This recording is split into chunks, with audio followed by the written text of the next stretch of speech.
Actually, matindi po yung pressure nung una pa lang. Kasi ako mismo, pinanood ko yung first two books. Pati yung books na basa ko. So, even the adaptation mismo, kasi sobrang ganda ng book na sinulat ni Goy. So, yun yung pressure doon to translate it to a series. It's very challenging. Pero, yung pressure naman niya good pressure. Hindi naman siya parang intimidating na parang nakaka-paralyze or anything like that. It's more of, we just try to have fun. Lagi kong sinasabi kila Gab and Haya na iba tong book natin where parang meron tayong, hindi natin pwede i-compare yung book natin dun sa first two books kasi magkakaiba talaga sila. At lahat naman sila maganda. So, ayun, may pressure pero we enjoy the pressure, we welcome it, and we embrace the pressure. Okay, maraming salamat. Why? Yeah. Every book naman po, there's always this pressure kasi every book is different from each other. So, since successfully during Espana and Saves Guys Archer, we have to maintain that yung audience na yung mga nanood ng first two books. And also because this is such a new world for us kasi more on nasa sports field, wala naman ganito sa Darren Espana and Saves Guys Archer. So, yung pressure for me is coming from, maintaining the essence of the story kasi that's what I'm here for. That's why I'm part of the creative so that make sure na yung essence ng story and the characters will stay true to their characters talaga. So, for now, I mean, nakikita ko naman na they're really staying true to the character and also nakabantay din naman kami sa lahat ng script. So, siguro it's how the audience will react na lang talaga kapag lumabas na. But then, since the cast, they're all working hard, I'm sure this will be a success too. Yeah. How about Gab and Sahaya? I have to take a breath every time. Pressure. I did feel a lot of pressure. It was like up and down. Every now and then I wouldn't feel it, but then I would.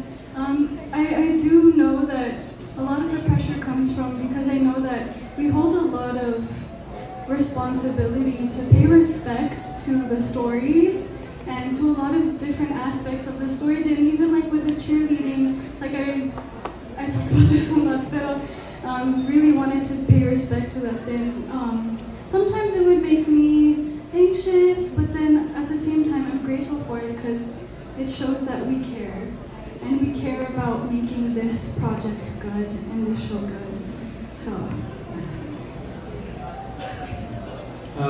Sobrang, like what Haya said, sobrang pressure po yung sa amin to kasi this is the biggest project that we're doing and pressure is good because it means na mahalaga yung project po sa amin and we just want to do our best kahit masustain lang namin yung first and second book as long as magustuhan ng fans at ma-appreciate po yung binigay namin na work. Okay na po sa amin.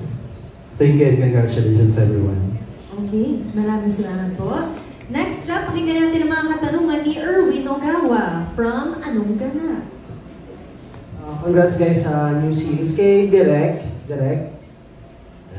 Ano pong kaibahan itong series na to or project na to from your previous projects? Actually, ito yung first ko na kumbaga romantic comedy talaga. Pero as I've said kanina, ito nga yung series na hindi lang magpapakilig, magpapaiyak din siya, lahat na emosyon, which I have done previously sa mga projects ko. Yung mga previous projects ko kasi it's more very family-centered.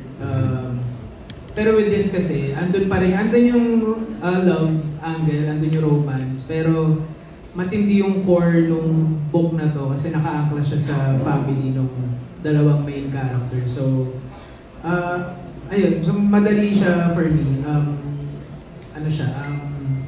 Mahirap lang kasi mabigat. Mas iba yung topic, iba yung kumbaga yung pinagdaanan ng characters dito kasi sobrang bigat nung mga pagdadaanan nila. Pagdadaanan pa lang kasi hindi pa namin nakunan. So yun. Ayun, yun yung challenge. Pero, ayun, it's something new. Kaya na-excite din akong gawin siya coming from my previous project. Thank you, Dre. Kay Miss Guay naman, how are you going to compare your feeling yung sa nilaunch yung Rain in España, Safe Skies, kada series, anong feeling ang nakukuha mo? It's the same feeling all over again, the pressure that I mentioned earlier.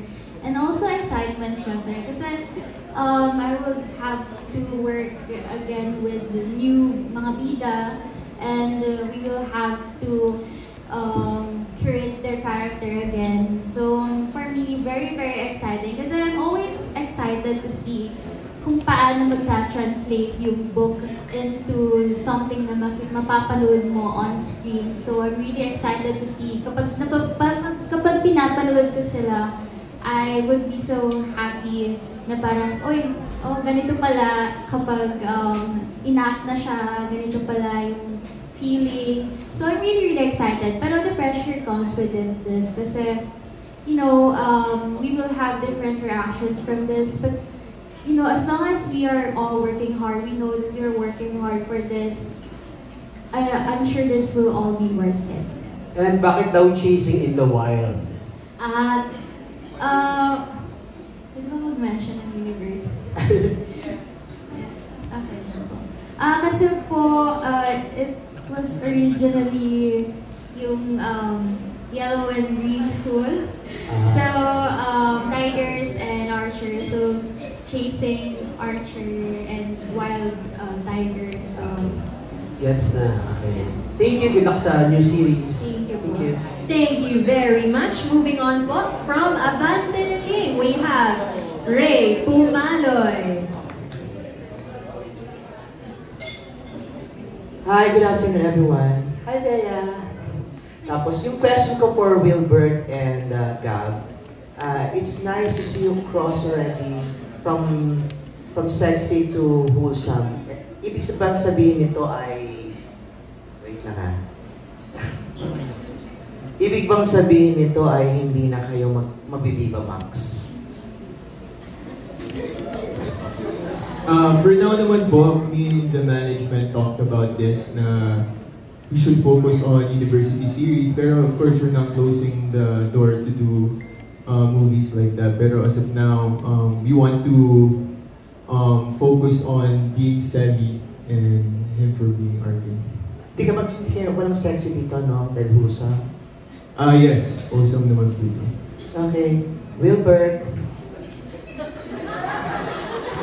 Si Wilbert ako yung pinakamarami kasing sexy. Saan po?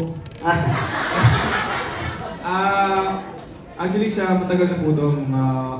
Sobrang magto 2 years na po ata na 1 year pala na management po mismo yung nag-decide for me na to stop na the Viva Max and then mag-focus na sa wholesome. Yun lang. Relief ba ito para sa'yo? Relief ba ito para sa'yo? Medyo. Kasi merong bigat, hindi po kasi talaga madali to do things like sex scenes and lalo parang wholesome naman ako sa totoong buhay. Medyo, hindi po siya madali talaga.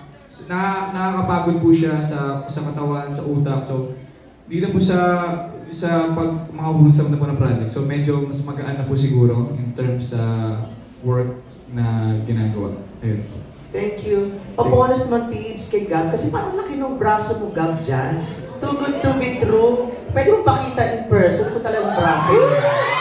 Yes naman. Sa totoo lang, parang laki-laki. Hindi ba enhance yan?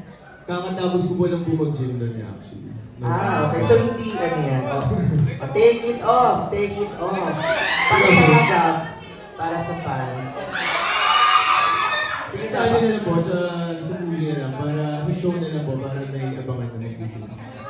Sus! Okay. Good answer, Gab. Okay po, maraming salamat, Sir Ray. Okay. Proof daw, sabi ng mga press, ayaw pumayag. Braso lang agad.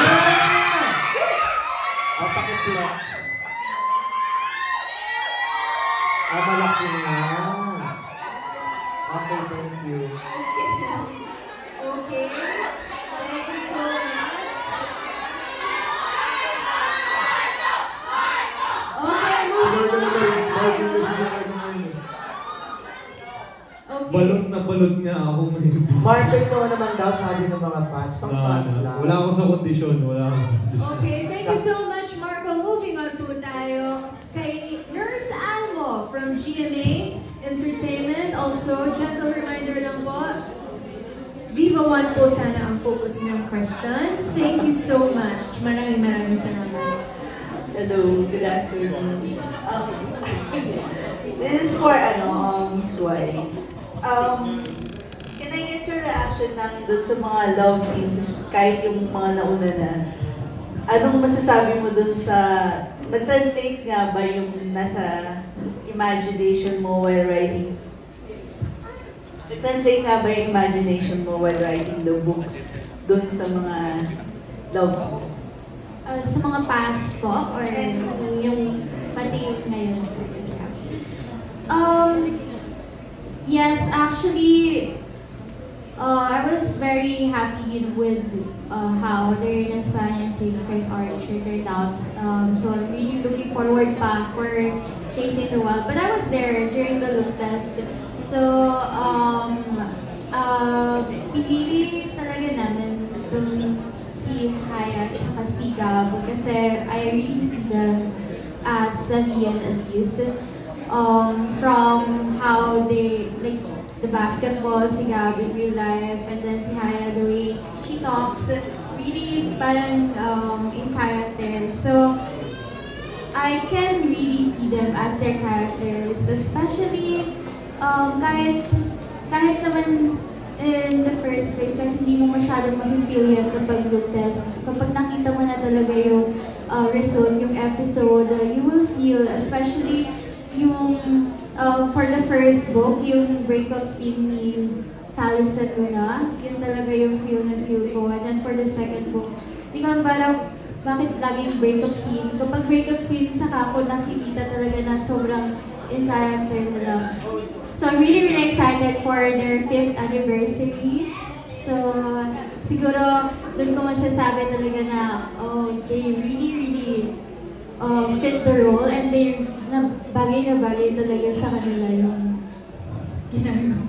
Bagay na bagay talaga sa kanila yung role na binigay para sa akin. Okay, second question is for Wilbert. No po. Ay, sorry. Well, isa lang daw pala. Ay. Okay. Excited pa naman si Wilbert. Okay, maraming salamat po. Next up, from Abante Tonight, we have Roldan Castro. Dito po, in front.